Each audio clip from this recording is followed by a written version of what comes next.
नमस्कार खबरों के इस बुलेटिन में थोड़ा स्वागत है। मैं हाँ तरनजीत कौर। पहला पेश ने चुनवियां खबरां। पीएम मोदी वालों तमिलनाडु और पुडुचेरी ਨੂੰ विकास प्रोजेक्टों के तोहफे। हज़ारां करोड़ रुपए के विकास प्रोजेक्टों के रखे नींह पत्थर। पूरे हो चुके प्रोजेक्ट लोगों को कीते समर्पित। विदेश मंत्रालय वालों भारत में रह रहे विदेशी नागरिकों लिए सलाह जारी।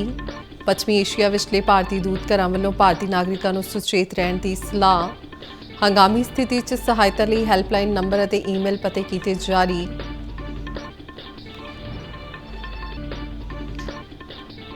अमरीका ते इजराइल ईरान जंग का हवाई उड़ाना ते असर। अमृतसर हवाई अड्डे ते यात्री परेशान। हवाई अड्डे ते आउण तो पहला ताज़ा अपडेट्स जांचण की हदायत।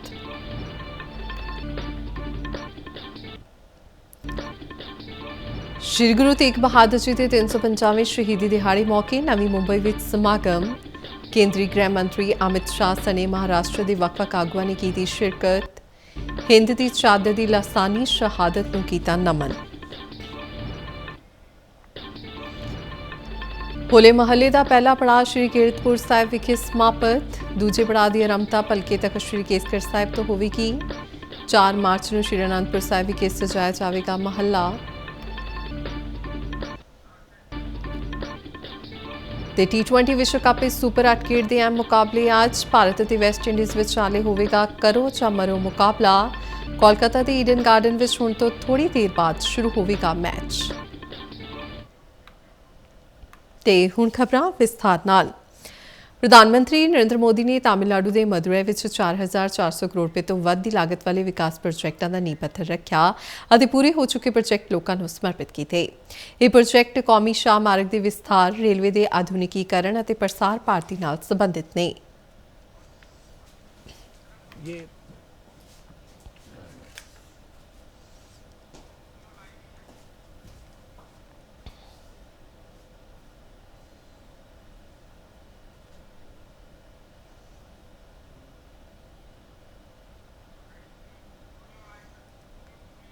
इस मौके बोलदियां प्रधानमंत्री नरेंद्र मोदी ने कहा कि तमिलनाडु का एक अमीर इतिहास और विरासत है। पीएम ने कहा कि आचलनू के इतिहासिक स्थान को एक विश्व विरासत थां वजों विकसित किया जाएगा। उन्होंने दस्सिया कि पुलिकट झील और पोडीगाई पहाड़ियां के आले दुआले ईको टूरिज्म पहलकदमियां वातावरण की संभाल करते हुए रोजगार के नवे मौके पैदा करनगियां। इस अलावा निर्माण को हलाशेरी देने लिए 200 उद्योगिक क्लस्टरों की पछाण की जाएगी और उन्होंने समर्थन किया जाएगा, जिस नाल सूबे के नौजवानों को सीधा लाभ मिलेगा। Today's event marks a proud chapter in Tamil Nadu's development journey. We have laid foundation stones, inaugurated and dedicated to the nation projects worth over 4,400 crore rupees. These projects will transform connectivity, boost the economy, create jobs, and transform lakhs of people's lives. Better roads for farmers to reach markets. इस तो पहला प्रधानमंत्री नरेंद्र मोदी ने पुडुचेरी में 2700 करोड़ रुपए तो वध की लागत वाले विकास प्रोजेक्टों का नींह पत्थर रखा और पूरे हो चुके प्रोजेक्ट लोगों को समर्पित किए। प्रधानमंत्री ने कहा कि सरकार आध्यात्मिक सैर सपाटे, ईको टूरिज्म और सेहत सैर सपाटे में पूंजीकारी करके पुडुचेरी को नवीं उचाइयां ते लेके जा रही है। Tamil Nadu has a rich history and heritage. Historic sites such as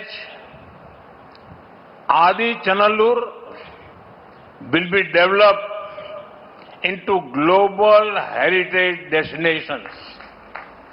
Eco-tourism initiatives around Lake Pulicat and Podigai Malai will create new job opportunities while preserving natural ecosystem. Across the nation, around 200 ਵਿਦੇਸ਼ ਮੰਤਰਾਲੇ ਨੇ ਭਾਰਤ ਵਿੱਚ ਰਹਿ ਰਹੇ ਸਾਰੇ ਵਿਦੇਸ਼ੀ ਨਾਗਰਿਕਾਂ ਲਈ ਇੱਕ ਸਲਾਹ ਜਾਰੀ ਕੀਤੀ ਹੈ। ਜਿਹੜੇ ਵਿਦੇਸ਼ੀ ਨਾਗਰਿਕ ਆਪਣੇ ਵੀਜ਼ੇ ਨੂੰ ਵਧਾਉਣਾ ਜਾਂ ਆਪਣੇ ਠਹਿਰਾਅ ਨੂੰ ਨਿਯਮਿਤ ਕਰਨਾ ਚਾਹੁੰਦੇ ਨੇ, ਉਹਨਾਂ ਨੂੰ ਧਿਆਨ ਵਿੱਚ ਰੱਖਦਿਆਂ ਇਹ ਸਲਾਹ ਜਾਰੀ ਕੀਤੀ ਗਈ ਹੈ। ਪੱਛਮੀ ਏਸ਼ੀਆ ਵਿੱਚ ਵਾਪਰ ਰਹੀਆਂ ਤਾਜ਼ਾ ਘਟਨਾਵਾਂ ਨੂੰ ਧਿਆਨ ਵਿੱਚ ਰੱਖਦਿਆਂ ਇਸ ਸਲਾਹ ਨੂੰ ਕਾਫੀ ਅਹਿਮ ਮੰਨਿਆ ਜਾ ਰਿਹਾ ਹੈ। ਮੰਤਰਾਲੇ ਨੇ ਕਿਹਾ ਕਿ ਅਜਿਹੇ ਨਾਗਰਿਕਾਂ ਨੂੰ ਨੇੜਲੇ ਵਿਦੇਸ਼ੀ ਖੇਤਰੀ ਰਜਿਸਟ੍ਰੇਸ਼ਨ ਦਫ਼ਤਰ ਨਾਲ ਸੰਪਰਕ ਕਰਨਾ ਚਾਹੀਦਾ ਹੈ। ਇਸ ਦੇ ਲਈ ਦਫ਼ਤਰ ਦੀ ਵੈਬਸਾਈਟ boig.gov.in ਰਾਹੀਂ ਵੀ ਪਹੁੰਚ ਕੀਤੀ ਜਾ ਸਕਦੀ ਹੈ। ਦੂਜੇ ਪਾਸੇ ਪੱਛਮੀ ਏਸ਼ੀਆ ਵਿੱਚ ਭਾਰਤੀ ਦੂਤਘਰਾਂ ਨੇ ਈਰਾਨ ਉਤੇ ਅਮਰੀਕਾ ਤੇ ਇਜ਼ਰਾਈਲ ਹਮਲੇ ਨੂੰ ਧਿਆਨ ਵਿੱਚ ਰੱਖਦਿਆਂ ਭਾਰਤੀ ਨਾਗਰਿਕਾਂ ਨੂੰ ਦਿਸ਼ਾ ਨਿਰਦੇਸ਼ਾਂ ਤੇ ਸਲਾਹ ਦੀ ਪਾਲਣਾ ਕਰਨ ਬਾਰੇ ਅਪੀਲ ਕੀਤੀ ਹੈ। ਇਨ੍ਹਾਂ ਦੂਤਘਰਾਂ ਨੇ ਭਾਰਤੀ ਨਾਗਰਿਕਾਂ ਨੂੰ ਬਹੁਤ ਜ਼ਿਆਦਾ ਸਾਵਧਾਨੀ ਵਰਤਣ ਅਤੇ ਬੇਲੋੜੀ ਯਾਤਰਾ ਤੋਂ ਬਚਣ ਦੀ ਹਦਾਇਤ ਵੀ ਦਿੱਤੀ ਹੈ। ਦੂਤਘਰਾਂ ਨੇ ਕਿਸੇ ਵੀ ਹੰਗਾਮੀ ਸਥਿਤੀ ਵਿੱਚ ਸਹਾਇਤਾ ਲਈ ਹੈਲਪਲਾਈਨ ਨੰਬਰ ਅਤੇ ਈਮੇਲ ਪਤੇ ਵੀ ਜਾਰੀ ਕੀਤੇ ਨੇ। ਅਮਰੀਕਾ ਤੇ ਇਜ਼ਰਾਈਲ ਵੱਲੋਂ ਈਰਾਨ ਤੇ ਕੀਤੇ ਗਏ ਸਾਂਝੇ ਹਮਲਿਆਂ ਤੋਂ ਬਾਅਦ ਮਿਡਲ ਈਸਟ ਵਿੱਚ ਹਾਲਾਤ ਬੇਹੱਦ ਤਣਾਅਪੂਰਨ ਹੋ ਗਏ ਨੇ। ਇਸ ਦਾ ਸਿੱਧਾ ਅਸਰ ਹੁਣ ਭਾਰਤ, ਖਾਸ ਕਰਕੇ ਪੰਜਾਬ ਅਤੇ ਚੰਡੀਗੜ੍ਹ ਦੇ ਹਵਾਈ ਆਵਾਜਾਈ ਤੇ ਵੀ ਨਜ਼ਰ ਆਉਣ ਲੱਗ ਪਿਆ ਹੈ। ਸੁਰੱਖਿਆ ਕਾਰਨਾਂ ਅਤੇ ਹਵਾਈ ਅੱਡੇ ਬੰਦ ਹੋਣ ਕਾਰਨ ਸੰਯੁਕਤ ਅਰਬ ਅਮੀਰਾਤ, ਦੁਬਈ, ਸ਼ਾਰਜਾ ਅਤੇ ਹੋਰ ਮਿਡਲ ਈਸਟ ਮੰਜ਼ਿਲਾਂ ਵੱਲ ਜਾਣ ਵਾਲੀਆਂ ਤੇ ਉੱਥੋਂ ਆਉਣ ਵਾਲੀਆਂ ਕਈ ਉਡਾਣਾਂ ਰੱਦ ਕਰ ਦਿੱਤੀਆਂ ਗਈਆਂ ਨੇ। ਇਸ ਸਥਿਤੀ ਕਾਰਨ ਅੱਜ ਅੰਮ੍ਰਿਤਸਰ ਦੇ ਸ਼੍ਰੀ ਗੁਰੂ ਰਾਮਦਾਸ ਕੌਮਾਂਤਰੀ ਹਵਾਈ ਅੱਡੇ ਤੇ ਪਹੁੰਚਣ ਵਾਲੇ ਯਾਤਰੀਆਂ ਨੂੰ ਭਾਰੀ ਪਰੇਸ਼ਾਨੀ ਦਾ ਸਾਹਮਣਾ ਕਰਨਾ ਪੈ ਰਿਹਾ ਹੈ। ਦੁਬਈ, ਸ਼ਾਰਜਾ ਅਤੇ ਹੋਰ ਖਾੜੀ ਦੇਸ਼ਾਂ ਵੱਲ ਜਾਣ ਵਾਲੇ ਸੈਂਕੜੇ ਯਾਤਰੀ ਏਅਰਪੋਰਟ ਤੇ ਫਸੇ ਹੋਏ ਨੇ। ਅਚਾਨਕ ਉਡਾਣਾਂ ਰੱਦ ਹੋਣ ਅਤੇ ਅੱਗੇ ਬਾਰੇ ਕੋਈ ਸਪਸ਼ਟ ਜਾਣਕਾਰੀ ਨਾ ਮਿਲਣ ਕਾਰਨ ਯਾਤਰੀਆਂ ਨੂੰ ਸਭ ਤੋਂ ਵੱਧ ਦਿੱਕਤਾਂ ਆ ਰਹੀਆਂ ਨੇ। ਇੱਥੋਂ ਦੁਬਈ, ਸ਼ਾਰਜਾ ਅਤੇ ਹੋਰ ਖਾੜੀ ਦੇਸ਼ਾਂ ਲਈ ਜਾਣ ਵਾਲੀਆਂ ਕਰੀਬ 10 ਉਡਾਣਾਂ ਰੱਦ ਕੀਤੀਆਂ ਗਈਆਂ ਨੇ। ਅੰਮ੍ਰਿਤਸਰ ਹਵਾਈ ਅੱਡੇ ਤੋਂ ਕੁੱਲ ਕਰੀਬ 10 ਕੌਮਾਂਤਰੀ ਉਡਾਣਾਂ ਪ੍ਰਭਾਵਿਤ ਹੋਈਆਂ ਨੇ। ਏਅਰਪੋਰਟ ਤੇ ਪਹੁੰਚੇ ਯਾਤਰੀ ਅਰਵਿੰਦਰ ਸਿੰਘ ਨੇ ਦੱਸਿਆ ਕਿ ਉਹ ਪਿਛਲੇ 2 ਸਾਲਾਂ ਤੋਂ ਦੋਹਾ ਵਿੱਚ ਲੇਬਰ ਦਾ ਕੰਮ ਕਰ ਰਿਹਾ ਤੇ 1 ਮਹੀਨਾ ਪਹਿਲਾਂ ਆਪਣੇ ਘਰ ਅੰਮ੍ਰਿਤਸਰ ਆਇਆ ਸੀ। ਅੱਜ ਕੰਪਨੀ ਵੱਲੋਂ ਉਸ ਨੂੰ ਵਾਪਸ ਕਤਰ ਜਾਣ ਲਈ ਟਿਕਟ ਭੇਜੀ ਗਈ ਸੀ, ਪਰ ਏਅਰਪੋਰਟ ਤੇ ਏਅਰ ਇੰਡੀਆ ਵੱਲੋਂ ਦੱਸਿਆ ਗਿਆ ਕਿ ਉਸ ਦੀ ਉਡਾਨ ਰੱਦ ਕਰ ਦਿੱਤੀ ਗਈ ਹੈ ਤੇ ਅਗਲੀ ਉਡਾਨ ਬਾਰੇ ਕੋਈ ਜਾਣਕਾਰੀ नहीं है। जो यहाँ से हमारी 12:25 पे निकली थी, लगभग 12:44 पे गई एक्चुअल टाइम, उसका शेड्यूल डिपार्चर बाद देन ये दुबई जाने वाली थी। ये थी SG55 और स्पाइस जेट की फ्लाइट, बट दुबई के रास्ते में इसको मैसेज ये हुआ कि एयर स्पेस का कुछ इश्यू हुआ है, तो ये अहमदाबाद डाइवर्ट हुई है। और अभी ये अहमदाबाद में फिर रिफ्यूलिंग होने के बाद में अभी वापस लगभग 7:30 के आसपास ये अमृतसर वापस लौट रही है। पैसेंजर वापस आ रहे हैं इसमें और वो सब अपने होटल से उनको सबको किया जाएगा। ये फ्लाइट अभी डिपार्ट नहीं होगी। मैं तो Amritsar to Delhi, Delhi to Muscat ਤੇ ਕੀ ਕਹਿੰਦੇ ਹੋ? ਉਹ ਆਨੇ ਆਟੋ ਕੈਂਸਲ ਹੈ, ਫਲਾਈਟ ਰੱਦ ਹੈ ਪੂਰੀ। ਮੈਂ ਤੇ ਆਪਰੇਟਰ ਹਾਂ ਜੀ ਉੱਥੇ। ਮੈਨੂੰ 10-12 ਸਾਲ ਹੋ ਗਏ। ਵਾਪਸ ਕਿਦੋਂ ਆਏ ਸੀ? ਮੈਨੂੰ 1.5 ਮਹੀਨਾ ਹੋ ਗਿਆ। ਅੱਜ ਫਲਾਈਟ ਹੀ ਹਾਂਜੀ। ਉਹ ਕੀ ਕਹਿੰਦੇ ਨੇ? ਉਹ ਆਂਦੇ ਯਾਰ ਪਤਾ ਨਹੀਂ, ਤੁਹਾਨੂੰ ਕੰਪਨੀ ਵੱਲੋਂ ਅਪਡੇਟ ਦਿੱਤੀ ਜਾਏਗੀ ਬਾਅਦ ਚ। मैं उसे 2 ਤੋਂ 3 ਸਾਲ ਤੋਂ ਉੱਥੇ ਰਹਿ ਰਿਹਾ ਤੇ ਆਏ ਨੂੰ ਮੈਨੂੰ 1 ਮਹੀਨਾ ਕਰੀਬ ਹੋਇਆ ਸੀ। ਟਿਕਟ ਆਇਆ ਅੱਜ ਜਾ ਰਿਹਾ ਤੇ ਫਲਾਈਟ ਬੰਦ ਹੈ। ਤੇ ਹੁਣ ਕੰਪਨੀ ਨੇ ਟਿਕਟ ਭੇਜੀ ਹੈ ਟਿਕਟ ਤੇ ਕੀ ਕਰਦੇ ਤੁਸੀਂ? ਮੈਂ ਉੱਥੇ ਪਲਾਨ ਵੀ ਕੰਮ ਕਰਦਾ। ਤੇ ਅੱਜ ਜਦੋਂ ਤੁਸੀਂ ਇੱਥੇ ਆਏ ਉਦੋਂ ਤੁਹਾਨੂੰ ਪਤਾ ਲੱਗਾ ਟਿਕਟ ਕੈਂਸਲ ਹੈ? ਕੀ ਦੱਸਿਆ ਗਿਆ ਤੁਹਾਨੂੰ? ਮੈਂ ਹੁਣੇ ਅੱਜ ਤੋਂ ਪੁੱਛਿਆ। ਦੂਜੇ ਪਾਸੇ ਮੱਧ ਪੂਰਬ ਵਿੱਚ ਭੂ ਸਿਆਸੀ ਘਟਨਾਵਾਂ ਦੇ ਚਲਦਿਆਂ ਲਗਾਈਆਂ ਗਈਆਂ ਹਵਾਈ ਸੀਮਾ ਪਾਬੰਦੀਆਂ ਦੇ ਮੱਦੇਨਜ਼ਰ ਅੱਜ ਭਾਰਤੀ ਘਰੇਲੂ ਜਹਾਜ਼ ਕੰਪਨੀਆਂ ਦੀਆਂ ਕੁੱਲ 350 ਉਡਾਣਾਂ ਰੱਦ ਕਰਨੀਆਂ ਪਈਆਂ। ਨਾਗਰਿਕ ਹਵਾਬਾਜ਼ੀ ਮੰਤਰਾਲਾ ਨੇ ਪੱਛਮੀ ਏਸ਼ੀਆ ਵਿੱਚ ਚੱਲ ਰਹੇ ਤਣਾਅ ਦੌਰਾਨ ਦਿੱਲੀ ਹਵਾਈ ਅੱਡੇ ਲਈ ਇੱਕ ਯਾਤਰਾ ਸਲਾਹ ਜਾਰੀ ਕੀਤੀ ਹੈ। ਇਸ ਵਿੱਚ ਕਿਹਾ ਗਿਆ ਕਿ ਪੱਛਮ ਲਈ ਉਡਾਣਾਂ ਵਿੱਚ ਦੇਰੀ ਹੋ ਸਕਦੀ ਹੈ ਜਾਂ ਮੁੜ ਸ਼ੈਡਿਊਲ ਕੀਤਾ ਜਾ ਸਕਦਾ ਹੈ। ਯਾਤਰੀਆਂ ਨੂੰ ਹਵਾਈ ਅੱਡੇ ਤੇ ਆਉਣ ਤੋਂ ਪਹਿਲਾਂ ਸੰਬੰਧਿਤ ਏਅਰਲਾਈਨਾਂ ਨਾਲ ਨਵੀਨਤਮ ਉਡਾਨ ਸਥਿਤੀ ਦੀ ਜਾਂਚ ਕਰਨ ਦੀ ਹਦਾਇਤ ਕੀਤੀ ਗਈ ਹੈ। ਜਾਣਕਾਰੀ ਸਿਰਫ ਅਧਿਕਾਰਿਤ ਸੰਚਾਰ ਚੈਨਲਾਂ ਤੋਂ ਹੀ ਲੈਣ ਲਈ ਕਿਹਾ ਗਿਆ ਹੈ। ਯਾਤਰੀ ਤਾਜ਼ਾ ਅਪਡੇਟਸ ਲਈ ਅਧਿਕਾਰਿਤ ਵੈਬਸਾਈਟ www.newdelhiairport.in ਤੇ ਜਾ ਸਕਦੇ ਨੇ। ਈਰਾਨ ਅਤੇ ਇਜ਼ਰਾਈਲ ਵਿਚਕਾਰ ਸ਼ੁਰੂ ਹੋਈ ਜੰਗ ਤੋਂ ਬਾਅਦ ਦੁਬਈ ਤੋਂ ਭਾਰਤ ਆਉਣ ਵਾਲੀਆਂ ਉਡਾਣਾਂ ਰੱਦ ਕਰ ਦਿੱਤੀਆਂ ਗਈਆਂ ਨੇ। ਇਸ ਦੌਰਾਨ ਵੱਡੀ ਗਿਣਤੀ ਵਿੱਚ ਭਾਰਤੀ ਯਾਤਰੀ ਦੁਬਈ ਹਵਾਈ ਅੱਡੇ ਤੇ ਫਸੇ ਹੋਏ ਨੇ। ਇਨ੍ਹਾਂ ਯਾਤਰੀਆਂ ਵਿੱਚ ਬਠਿੰਡਾ ਦੇ SST ਗਰਲਜ਼ ਕਾਲਜ ਦੀ ਪ੍ਰਿੰਸੀਪਲ ਨੀਰੂ ਗਰਗ ਵੀ ਹੈ। ਨੀਰੂ ਗਰਗ ਨੇ ਵੀਡੀਓ ਭੇਜ ਕੇ ਭਾਰਤ ਸਰਕਾਰ ਅੱਗੇ ਸੁਰੱਖਿਅਤ ਭਾਰਤ ਲਿਆਉਣ ਲਈ ਗੁਹਾਰ ਲਗਾਈ ਹੈ। ਮੈਂ ਤੁਹਾਨੂੰ ਲੇਟੈਸਟ ਸਿਚੁਏਸ਼ਨ ਵਾਸਤੇ ਅਪਡੇਟ ਕਰਨਾ ਚਾਹੁੰਦੀ ਹਾਂ ਕਿ ਕੱਲ ਅਸੀਂ 에ਅਰਪੋਰਟ ਤੋਂ ਪਾਈ ਸੀ। ਉਸ ਤੋਂ ਬਾਅਦ ਇਹਨਾਂ ਨੇ ਰਾਤੀ 10 ਵਜੇ ਸਾਡੇ ਤੋਂ 에ਅਰਪੋਰਟ ਖਾਲੀ ਕਰਵਾ ਲਿਆ। 에ਅਰਪੋਰਟ ਖਾਲੀ ਕਰਵਾ ਕੇ ਉਹਨਾਂ ਨੇ ਕਿਹਾ ਵੀ ਤੁਸੀਂ ਹੁਣ ਜਾਓ, ਪਰ ਸਾਨੂੰ ਕੁਝ ਨਹੀਂ, ਕੋਈ ਸਾਨੂੰ ਗਾਈਡਲਾਈਨਸ ਨਹੀਂ ਦਿੱਤੀਆਂ, ਕੁਝ ਨਹੀਂ। ਸਾਨੂੰ ਸਭ ਤੋਂ ਜ਼ਿਆਦਾ ਜਿਹੜਾ ਹੈ ਇੰਡੀਗੋ 에ਅਰਲਾਈਨਸ ਤੇ ਉਹ ਜ਼ਿਆਦਾ ਸਾਨੂੰ ਸ਼ਿਕਵਾ ਵੀ ਹੈ, ਕਿਉਂਕਿ ਸਾਨੂੰ ਅੰਦਰੋਂ ਜਦੋਂ ਖਾਲੀ ਕਰਵਾਇਆ ਕਿਹਾ ਕਿ ਬਾਹਰੋਂ ਤੁਹਾਨੂੰ ਜਿੱਥੇ ਤੁਸੀਂ ਬੈਗੇਜ ਕਲੈਕਟ ਕਰੋਗੇ ਤੁਹਾਨੂੰ ਇੰਡੀਗੋ ਦੇ ਆਫੀਸ਼ੀਅਲਸ ਮਿਲਣਗੇ। ਬੈਗੇਜ ਕਲੈਕਟ ਕਰਕੇ ਜਦੋਂ ਅਸੀਂ 10 ਵਜੇ ਬਾਹਰ ਆਏ, ਅਸੀਂ ਇੰਡੀਗੋ ਆਫੀਸ਼ੀਅਲਸ ਵਾਲਿਆਂ ਦੇ ਆਫਿਸ ਦੇ ਵਿੱਚ ਗਏ। ਉਹ ਕਹਿੰਦੇ ਜੋ ਤਾਂ ਬੰਦ ਕਰਕੇ ਚਲੇ ਗਏ। ਅੱਧਾ ਘੰਟਾ ਸੀ।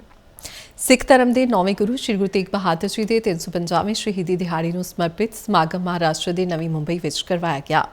ਸਮਾਗਮ ਦੌਰਾਨ ਬੋਲਦਿਆਂ ਕੇਂਦਰੀ ਗ੍ਰਹਿ ਅਤੇ ਸਹਿਕਾਰਤਾ ਮੰਤਰੀ ਅਮਿਤ ਸ਼ਾਹ ਨੇ ਹਿੰਦ ਦੀ ਚਾਦਰ ਸ਼੍ਰੀ ਗੁਰੂ ਤੇਗ ਬਹਾਦਰ ਜੀ ਦੀ ਲਾਸਾਨੀ ਸ਼ਹਾਦਤ ਨੂੰ ਨਮਨ ਕੀਤਾ। ਉਨ੍ਹਾਂ ਕਿਹਾ ਕਿ ਸਿੱਖ ਇਤਿਹਾਸ ਕੁਰਬਾਨੀਆਂ ਨਾਲ ਭਰਿਆ ਹੋਇਆ ਹੈ। के गुरु ग्रंथ साहब जी के प्रकाश में मेरे साथ उपस्थित महाराष्ट्र शासन के सम्माननीय मुख्यमंत्री श्रीमान देवेंद्र फडणवीस जी, उप मुख्यमंत्री महाराष्ट्र शासन सम्माननीय एकनाथ शिंदे जी, उप मुख्यमंत्री महाराष्ट्र शासन बहन सुनेत्रा पवार जी, आज अभी जिनकी ओजस्वी वाणी हम सबने सुनी, श्री बाबा हरनाम सिंह जी, श्री शरद राव ढोले जी, बाबू सिंह महाराज जी, महंत श्री रघुमुनि जी, हमारे 6 ਰੋਜ਼ਾ ਹੋਲੇ ਮਹੱਲੇ ਦਾ ਪਹਿਲਾ ਪੜਾਅ ਸ਼੍ਰੀ ਕੀਰਤਪੁਰ ਸਾਹਿਬ ਵਿਖੇ ਸ਼੍ਰੀ ਅਖੰਡ ਪਾਠ ਸਾਹਿਬ ਜੀ ਦੇ ਭੋਗ ਉਪਰੰਤ ਸਮਾਪਤ ਹੋ ਗਿਆ। ਇਸ ਦੌਰਾਨ ਸ਼੍ਰੀ ਅਕਾਲ ਤਖ਼ਤ ਸਾਹਿਬ ਦੇ ਕਾਰਜਕਾਰੀ ਜਥੇਦਾਰ ਅਤੇ ਤਖ਼ਤ ਸ਼੍ਰੀ ਕੇਸਗੜ੍ਹ ਸਾਹਿਬ ਦੇ ਜਥੇਦਾਰ ਗਿਆਨੀ ਕੁਲਦੀਪ ਸਿੰਘ ਗੜਗੱਜ ਨੇ ਸਮਾਪਤੀ ਦੀ ਅਰਦਾਸ ਕੀਤੀ। ਇਸ ਦੌਰਾਨ ਉਨ੍ਹਾਂ ਸ਼੍ਰੀ ਅਨੰਦਪੁਰ ਸਾਹਿਬ ਵਿਖੇ ਪਹੁੰਚ ਕੇ ਗੁਰੂ ਘਰਾਂ ਵਿੱਚ ਨਤਮਸਤਕ ਹੋਣ ਦਾ ਸੱਦਾ ਦਿੱਤਾ। ਉਨ੍ਹਾਂ ਕਿਹਾ ਕਿ ਸਾਨੂੰ ਆਪਣੇ ਸਿਧਾਂਤਾਂ ਤੇ ਗੁਰੂਆਂ ਵੱਲੋਂ ਬਖਸ਼ੀਆਂ ਦਾਤਾਂ ਤੇ ਹਮੇਸ਼ਾ ਧਿਆਨ ਦੇਣਾ ਚਾਹੀਦਾ ਹੈ। ਭਲਕੇ ਤਖ਼ਤ ਸ਼੍ਰੀ ਕੇਸਗੜ੍ਹ ਸਾਹਿਬ ਵਿਖੇ ਦੂਜੇ ਪੜਾਅ ਦੀ ਆਰੰਭਤਾ ਸ਼੍ਰੀ ਅਖੰਡ ਪਾਠ ਸਾਹਿਬ ਦੇ ਪਾਠ ਰੱਖੇ ਜਾਣਗੇ ਅਤੇ 4 ਮਾਰਚ ਨੂੰ ਸ਼੍ਰੀ ਅਨੰਦਪੁਰ ਸਾਹਿਬ ਵਿਖੇ ਮਹੱਲਾ ਸਜਾਇਆ ਜਾਵੇਗਾ।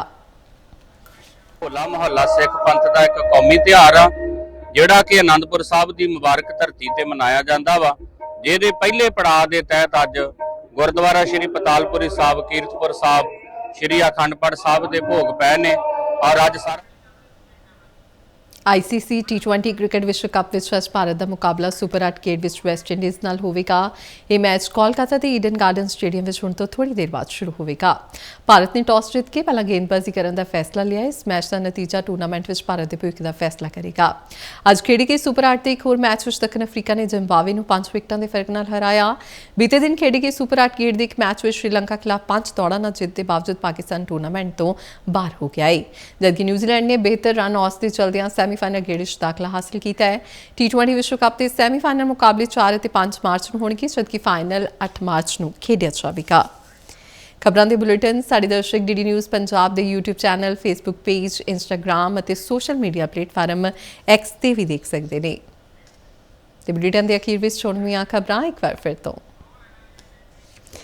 PM ਮੋਦੀ ਵੱਲੋਂ ਤਾਮਿਲਨਾਡੂ ਅਤੇ ਪੁਡੂਚੇਰੀ ਨੂੰ ਵਿਕਾਸ ਪ੍ਰੋਜੈਕਟਾਂ ਦੇ ਤੋਹਫੇ। ਹਜ਼ਾਰਾਂ ਕਰੋੜ ਰੁਪਏ ਦੇ ਵਿਕਾਸ ਪ੍ਰੋਜੈਕਟਾਂ ਦੇ ਰੱਖੇ ਨੀਂਹ ਪੱਥਰ। ਪੂਰੇ ਹੋ ਚੁੱਕੇ ਪ੍ਰੋਜੈਕਟ ਲੋਕਾਂ ਨੂੰ ਕੀਤੇ ਸਮਰਪਿਤ। ਵਿਦੇਸ਼ ਮੰਤਰਾਲੇ ਵੱਲੋਂ ਭਾਰਤ ਵਿੱਚ ਰਹਿ ਰਹੇ ਵਿਦੇਸ਼ੀ ਨਾਗਰਿਕਾਂ ਲਈ ਸਲਾਹ ਜਾਰੀ।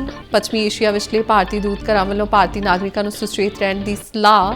ਹੰਗਾਮੀ ਸਥਿਤੀ ਸਹਾਇਤਾ ਲਈ ਹੈਲਪਲਾਈਨ ਨੰਬਰ ਅਤੇ ਈਮੇਲ ਪਤੇ ਕੀਤੇ ਜਾਰੀ।